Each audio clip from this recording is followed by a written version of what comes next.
Gracias, presidente. Señorías, llegamos a esta parte del debate de orientación sobre la que parece existir un cierto consenso en orden a que es la parte más propositiva en la que planteamos nuestras propuestas para definir esa Asturias que queremos ir perfilando. Y para ello partimos de un diagnóstico previo que, con la ayuda del presidente del Gobierno y con la ayuda de los diferentes portavoces que intervienen en este debate, se va también modulando. Parece que existe un cierto consenso en relación a esos debates previos acerca de que los indicadores económicos, acerca de que los valoradores económicos, los datos, en definitiva, empiezan a alejar aquella amenaza constante de nubarrones que se cernía sobre nuestra situación económica y, al menos, parece que empiezan a alumbrar una cierta consolidación en el buen rumbo económico. Así podemos tenerlo en cuenta, teniendo en cuenta los datos, por ejemplo, del incremento de exportaciones, los datos de incremento de empleo, los datos de una reducción mantenida del desempleo durante ya 49 meses, los datos, por ejemplo, de incremento en la constitución de hipotecas o el dato muy importante de incremento en el índice de producción industrial. A partir de estos datos, hubo portavoces que bajaron a este lugar y pusieron de manifiesto que existen otros datos económicos que parecen no crecer en la misma medida y otros pusieron de manifiesto que, partiendo de la certeza de esos datos económicos, también es verdad que esa aparente riqueza, esa aparente bonanza, no está calando para modificar las condiciones de vida de los ciudadanos y de las ciudadanas. Y probablemente todas las manifestaciones, las mejoras de datos económicos, las que apuntan a que existen algunos datos que, no obstante, parecen crecer de una forma más lenta, como la participación de los salarios en el Producto Interior Bruto, y aquellas otras que ponen de manifiesto que, pese a ese buen apunte, eso no se está reflejando ni en la mejora de vida de los ciudadanos y ciudadanas, ni en la mejora de sus condiciones laborales, ni en la mejora de la seguridad que deberían de tener en la confianza de su empleo para procurarles una vida digna. Es probablemente cierto las tres situaciones. A continuación, las propuestas que les voy a poner de manifiesto y que son las que formula mi grupo parlamentario, digamos que van en un doble eje, en una doble idea. Por un lado, tratar de consolidar, de permitir que se consolide, que se fortalezca ese apunte de crecimiento que antes les manifestaba, al objeto, no como una finalidad en sí misma, sino al objeto de que esa situación, por fin, ciertamente, cale y revierta en una mejora de la condición de vida de los hombres y mujeres que viven en Asturias. Y, por otro lado, otro conjunto de medidas irán en la línea de tratar de revertir aquella merma que en los derechos sociales se ha ido produciendo en los últimos años, muchas veces amparada o defendida detrás de esa supuesta recesión económica, pero las más de las veces emboscada tras una profunda convicción ideológica. Miren, el primer tema, el tema fundamental del que deberían depender todos los demás, la cuestión central, que es la garantía del mantenimiento de la calidad de los servicios públicos en Asturias y también la garantía de las condiciones de vida de los asturianos y asturianas, guarda relación con la financiación autonómica.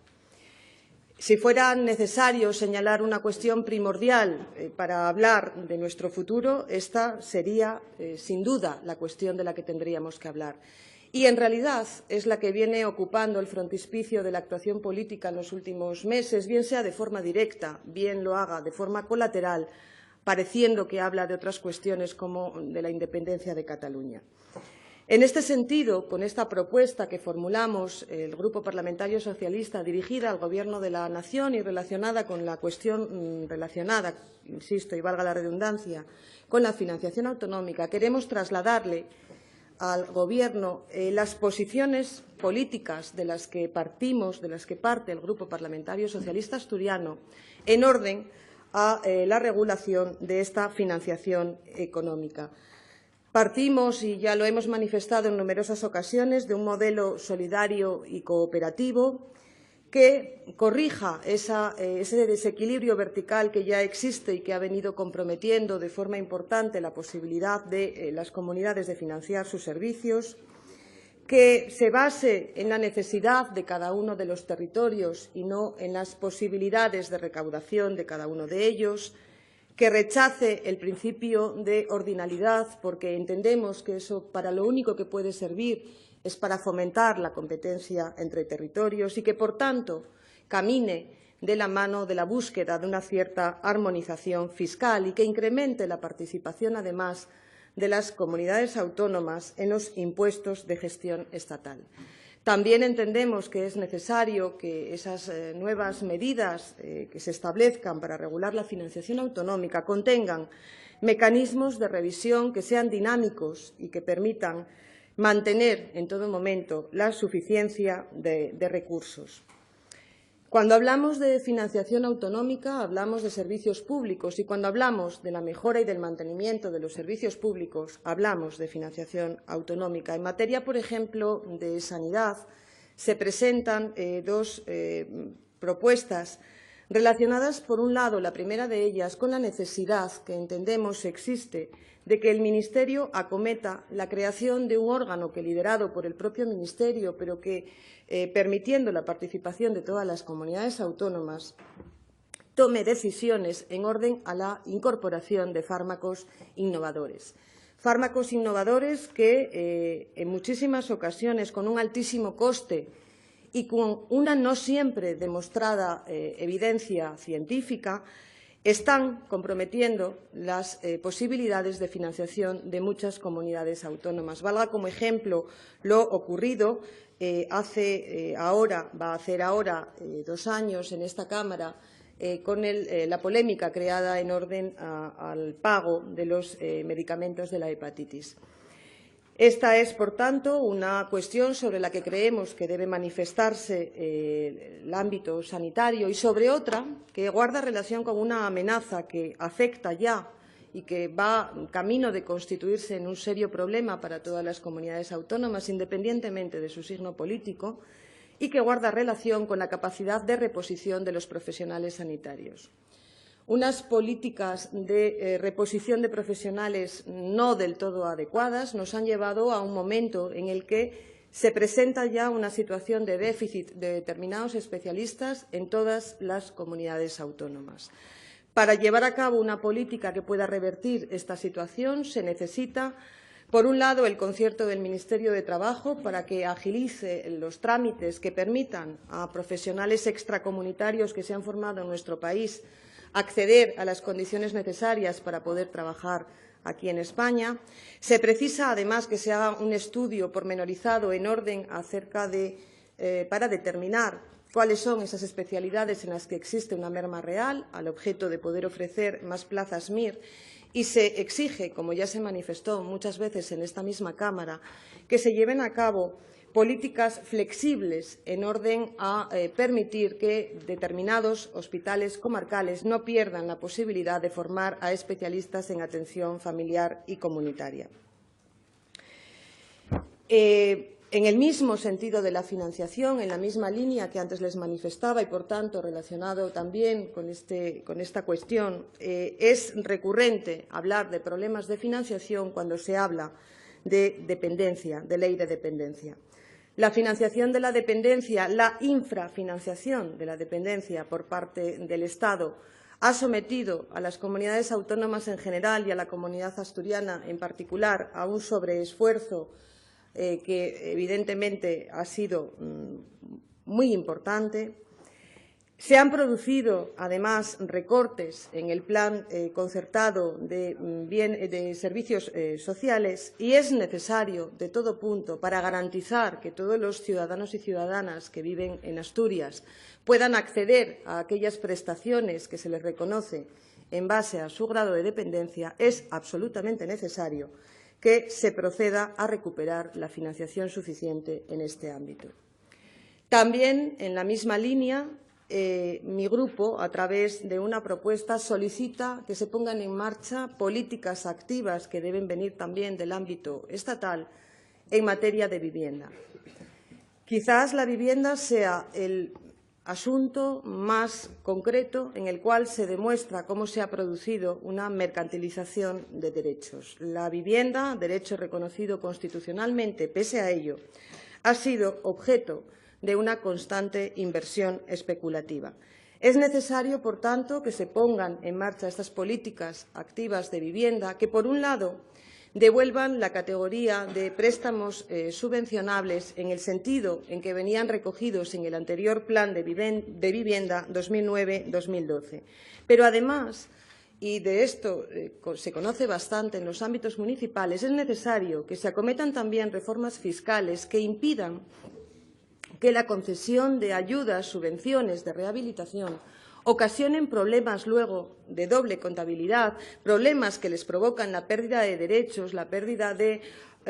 prestaciones a familias con bajos recursos. Relacionado también con estas respuestas que deben de venir de un ámbito supraautonómico está la necesidad de que se aborde un pacto en materia educativa. Es un clamor constante, mantenido en el tiempo, la necesidad de que la actual LOMCE, que se implantó sin ningún tipo de consenso, sin ningún tipo de diálogo con cada uno de los agentes de la comunidad educativa, sea modificada por otra ley que sí cuente con ese consenso y que sí cuente con esa participación. El Grupo Parlamentario Socialista en el Congreso, como ustedes saben, estuvo muy cerca de lograr ese pacto educativo de la mano del ministro entonces Ángel Gabilondo, un pacto educativo en el que seguimos manteniendo exactamente los mismos puntos de partida, las mismas posiciones políticas en orden a lo que debe de reflejar esa ley. Equidad, inclusión, atención a la diversidad, atención y tratamiento de la desigualdad, participación, autonomía de centros, cooperación territorial e igualdad de derechos educativos en todos los territorios, independientemente de dónde haya nacido el alumno o la alumna. Es absolutamente necesario acometer esta necesidad de pacto educativo y, en este sentido, es necesario también que empecemos a hablar seriamente de lo que decimos cuando hablamos de libertad, porque es curioso que, retomando una parte de la intervención de la señora Mercedes Fernández del primer día de debate, una parte especialmente ideológica, puso de manifiesto que los socialistas estábamos planificando y organizando la vida donde no hacíamos falta y, en cambio, donde había que planificar, nunca estábamos. Leyendo entre líneas esa manifestación de la señora Fernández, lo que se ponía de manifiesto es que para el Partido Popular se precisa un partido socialista o unas políticas públicas, podemos llamarlo del mismo modo, en aquellos lugares donde lo que toca repartir es pobreza y miseria, pero tenemos que dejar que, en cambio, el propio mercado regule el reparto de beneficios, como dijo hoy el señor Venta, porque donde mejor está la riqueza es en el bolsillo. Sí, pero usted dése cuenta que usted lo que propone es la creación y el crecimiento de riqueza que se acumula en el bolsillo de algunos, pero que usted no propone ningún método para repartirlo, para diseminarlo en aquellos lugares donde hace falta. Porque verá, cuando usted habla de libertad educativa y de libre elección de centro, ¿me quiere decir qué centro pueden escoger los alumnos y alumnas de Degañas, de Ibias, de Sant Tirso de Abres, de Somiedo, de Allande, de Grandas de Salime, de Cabrales, de Ribadedeva, de Peñamellera Alta, de Peñamellera Baja, de Caravia, de Colunga, de Amieva, de Ponga? ¿Qué libertad de centro tienen esos alumnos, señor Venta? ¿De qué libertad les está usted hablando? ¿O ellos no tienen libertad? En el ámbito también nacional es necesario llevar a cabo medidas para formalizar la justicia. El acceso a la justicia es un derecho de todos los ciudadanos y ciudadanas y debe garantizarse que este acceso se lleve a cabo en condiciones de igualdad. La polémica ley de tasas, que en su día se implantó, proponía la participación de las comunidades autónomas en las tasas recaudadas. Lo cierto es que en enero del año 2015 el Estado español debía a la comunidad asturiana por este concepto 10.746.000 euros, cantidad que se cree que en este momento pueda estar ya duplicada. Fíjense, solo con que nos pagaran estas cantidades que nos adeudan, estaríamos hablando de la financiación íntegra de la asistencia jurídica asturiana en este momento. Es necesario también que, para llevar a cabo esas políticas que se han comprometido de modernización en el ámbito de la justicia, en el ámbito informático, es necesario que se acometan, evidentemente, que se doten créditos presupuestarios que puedan garantizar esa renovación tecnológica. Les decía antes que, como consecuencia de la crisis, o emboscado detrás de la crisis, se ha producido una merma constante de derechos sociales. En esta Cámara se ha hablado ya en numerosísimas ocasiones de un tema del que nunca se hablará lo suficiente, de la brecha salarial. La brecha salarial, una de las más elevadas, además del territorio presente en esta comunidad autónoma, tiene causas múltiples, complejas, causas las más de las veces veladas y causas que son de imposible erradicación si partimos de la actuación única de las competencias de una comunidad autónoma. Lo primero, porque las competencias en materia laboral son exclusivas del Estado, con independencia de que su ejecución corresponda a las comunidades autónomas. Por tanto, proponemos que se lleve al Gobierno de la Nación una propuesta para la elaboración de una norma que prohíba la desigualdad salarial entre hombres y mujeres. Somos conscientes, plenamente conscientes, de que la existencia de una ley de estas características no va a evitar por sí misma la existencia de esa brecha salarial. No ha ocurrido en ningún país europeo donde existe esta norma. Sigue existiendo, pese a todo, pese a la existencia de esa ley concreta de contenido laboral, brecha salarial. Pero lo cierto es que la existencia de esa norma sí va a dificultar, por ejemplo, que cuando una trabajadora denuncie a una empresa por la existencia de esa desigualdad retributiva, la carga de la prueba corresponda a la propia empresa y no caiga sobre la propia trabajadora. Solo eso ya será un avance importante. Pero es que, además, esta ley deberá también de tratar de profundizar en aquellas cuestiones que han provocado que un contrato a tiempo parcial, que supuestamente venía al mercado laboral para permitir conciliar la vida laboral y personal de los trabajadores y trabajadoras, se haya convertido en un contrato que constantemente lleva nombre de mujer. Y en un contrato que, cuando venía pensado para mejorar la conciliación, en el extremo contrario de su eje, lleva la seguridad y la falta de condiciones de trabajo o la precariedad. Es decir, a mayor número de contratos flexibles, mayor incidencia de la inseguridad y de la precariedad laboral en el mercado de trabajo. Esta cuestión también deberá ser profundizada por esa ley, igual que la ley deberá profundizar en revertir aquellas causas que impiden a las mujeres acceder a tanto los ámbitos formativos como productivos, que tienen más posibilidades de generar no solo empleo, sino también un empleo de calidad, lo que se viene denominando el ámbito STEM, relacionado con la ciencia, la tecnología, las ingenierías y las matemáticas.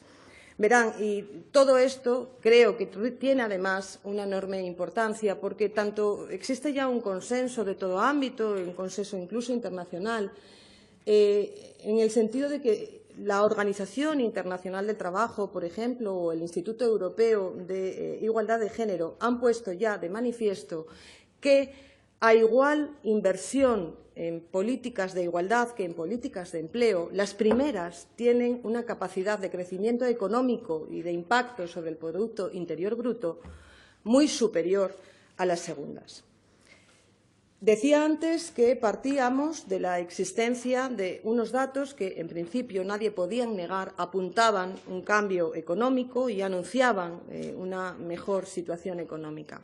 Pero lo cierto es que no han desaparecido determinadas amenazas para nuestro tejido industrial. Verán, El señor Venta volvió hoy a repetirlo. Nosotros, mi grupo parlamentario, tiene un profundísimo respeto por las instituciones democráticas que comienzan, como no podía ser de otro modo, por las elecciones libres, individuales. Bien, nosotros nunca les vamos a decir que se vayan de esos escaños donde los votantes que han confiado en ustedes les han colocado para ser la primera fuerza de oposición de este Parlamento. Pero verá, además, vamos a ser más magnánimos. En materia de minería, en materia de defensa de las minas, en materia de defensa de las comarcas mineras, no les vamos a decir nunca que se vayan, no, les decimos, vengan, de verdad,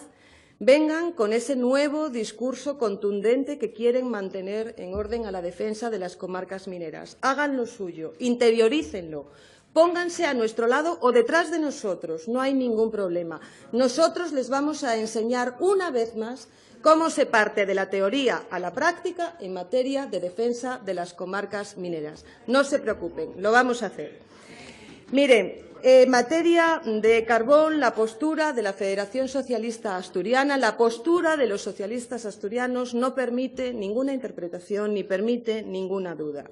Es el único combustible fósil autóctono, debe formar parte de la reserva energética estratégica, debe fortalecer la precaria independencia energética nacional en esta materia y tiene que servir para contener las subidas de precios del sector eléctrico.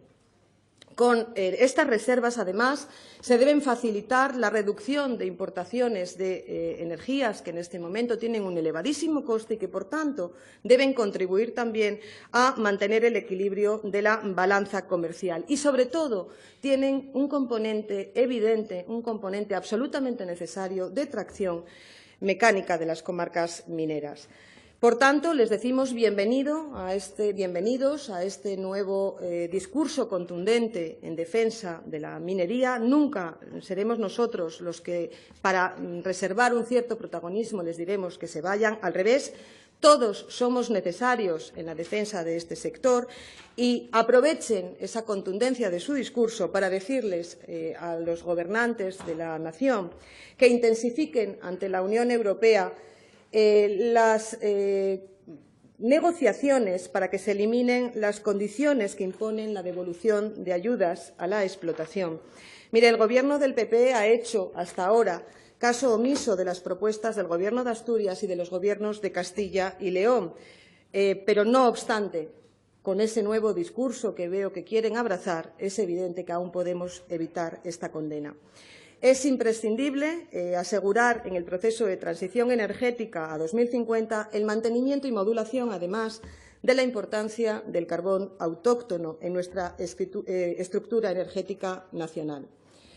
Se deben de adaptar esas estructuras a las tendencias de descarbonización y para ello es absolutamente indispensable que el Gobierno de la nación habilite un sistema de ayudas que favorezca que se adopten medidas de corrección medioambiental por parte de las centrales térmicas que consumen carbón nacional.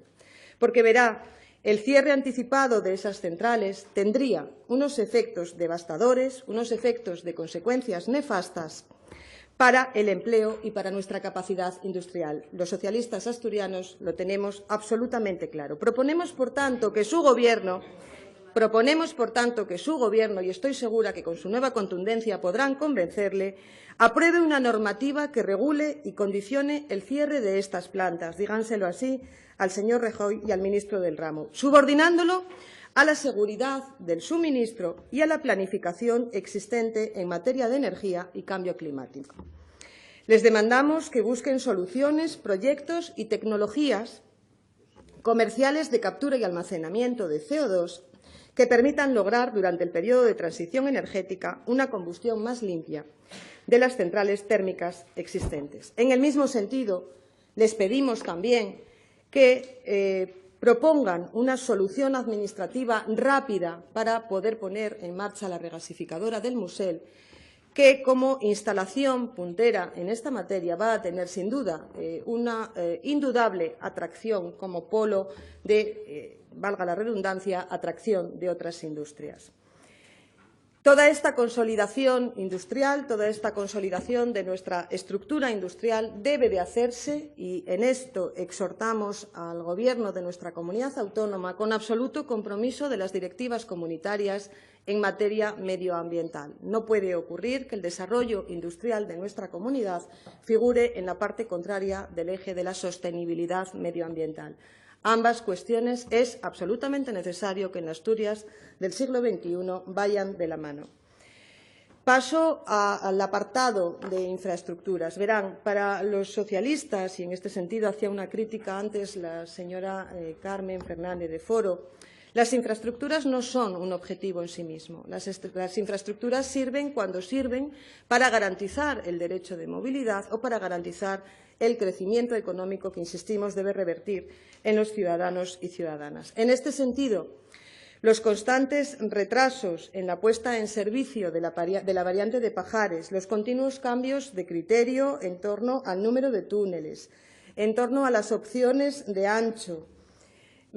requerimos, pedimos, solicitamos, exhortamos al Gobierno de la Nación para que cuanto antes se ponga en marcha, entre en funcionamiento esta variante de Pajares. Creemos que es posible que también en este sentido hayan comenzado a entrar en razones los diputados y diputadas del Partido Popular cuando hace escasos días dejaron votando en casi la más absoluta soledad, aludiendo a tibias razones técnicas o de redacción, al diputado de Foro, el señor Oblanca. La propuesta que en un primer momento estuvieron tentados de asumir y que estoy segura que están ya muy convencidos de abandonar, saben que provoca que la inauguración de la infraestructura no se produzca hasta el año 2021. Pone en solfa, sin duda, la posibilidad de que los túneles puedan ser atravesados por trenes de mercancías y convertirán en inútil la mayor obra ferroviaria de ingeniería. Por tanto, estoy segura de que ustedes tendrán toda la intención de evitar esta desilusión, esta nueva desilusión a los ciudadanos y ciudadanas de Asturias. También en materia de infraestructura y también para mejorar la vida de nuestros ciudadanos y ciudadanas, proponemos el túnel del Fitu, que mejorará el acceso de los ciudadanos y ciudadanas, por ejemplo, de Caravia, de Colunga, de Llanes, de Ribadesella o Ribadedeva a las infraestructuras sanitarias. Creemos, además, que va a tener un serio impacto en la política turística, acercando la costa y los picos de Europa. Y, en definitiva, también para cerrar este capítulo, solicitamos que se refuerce, junto con Puertos del Estado y junto con el Ayuntamiento de Gijón, la búsqueda de una solución para volver a establecer la vía Gijón-San Nacer, que sin duda es un interesante canal de comunicación de personas y mercancías con Europa. En materia de política agraria, concebimos el medio rural como un medio con proyecto y con capacidad propia. Es un espacio en el que se debe permitir el desarrollo económico que garantiza el bienestar de la ciudadanía, a la vez que se genera empleo en el ámbito primario, en el ámbito agroalimentario y también relacionado con el turismo natural y el turismo rural. En este sentido, solicitamos que se busque el impulso de la abandonada Ley de Desarrollo Sostenible del Medio Rural y proponemos que en las nuevas propuestas que se empiezan a enviar para la política agraria común en este nuevo proceso que se ha abierto, se tenga en cuenta un sector primario que tiene que tener capacidad para generar empleo y actividad, que incentive además la incorporación de jóvenes y que discrimine las zonas de montaña de modo positivo, teniendo en cuenta los modelos de explotación familiar. Se trata de crear una política agraria común más fuerte, más justa, más dotada financieramente y también más social. Es necesario, en materia de pesca, terminar con la histórica discriminación de la flota asturiana. Es necesario que se tengan en cuenta en los criterios de reparto de cuota no solo derechos históricos, sino también derechos sociales y de otro tipo y económicos. Es necesario, además, que se acometa la defensa de la pesca artesanal de corta distancia, que se ha demostrado como enormemente capaz de crear empleo, de crear riqueza y de sostener la estructura social y cultural de muchos de nuestros pueblos pesqueros. No querría acabar esta intervención sin hacer una mención a aquellas propuestas que desde mi grupo parlamentario se dirigen a la lamentable situación ocurrida en octubre de este año con relación a los incendios que afectaron parte importante de nuestro suroccidente. En este sentido, es necesario, se ha hecho absolutamente patente la necesidad de crear instrumentos de colaboración entre las comunidades limítrofes, toda vez que el fuego no ha reconocido la existencia de demarcaciones administrativas. Es necesario, además, cooperar con las fuerzas y cuerpos de seguridad del Estado para investigar, para detener, para enjuiciar a los autores de esos incendios, y es necesario requerir al Gobierno de la Nación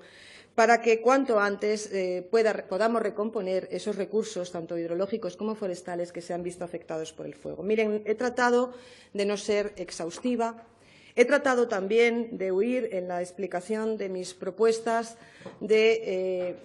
usted, señor Venta, decía que quería pintar un mundo de color. Permítame que, bajo mi humilde punto de vista, le diga que lo que usted ha intentado pintar es un mundo de ponis con alas que vomitan purpurina. Nosotros ni lo uno, ni tampoco la visión de aquellos que pretenden, en lugar de los ponis, traer a Chucky, el muñeco diabólico. Lo cierto es que con impuestos cero, es que con reducción fiscal no se pueden garantizar aquellos servicios públicos que ustedes constantemente luego bajan a demandar a este estrado. No se garantiza tampoco ese reparto de esa riqueza que usted quiere situar en algunos bolsillos. Creemos que las propuestas que planteamos van a servir para revertir esa pérdida de derechos sociales y para consolidar ese crecimiento económico, y en ese sentido, pues con toda la urgencia y también con todo nuestro buen saber y nuestro buen hacer en determinadas cuestiones, les pedimos que apoyen las mismas. Muchas gracias.